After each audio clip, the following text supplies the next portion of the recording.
Alright, this is my kink gap bike check. Start from the back. I got a Alienation plain black rim on the back, stock hub.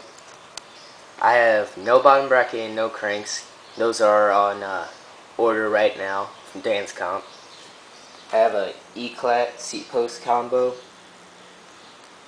Got a Primo Annihilator stem.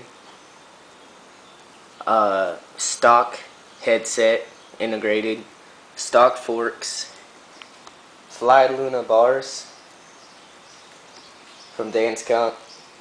Got Odyssey Gary Young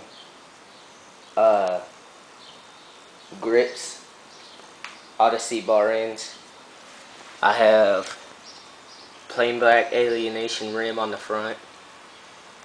I have Haro Joe Dirt hybrid tire on the front, and I got a Kinda contact tire on the back. That's my bike check. I'm still working on my bike, but that's it for now.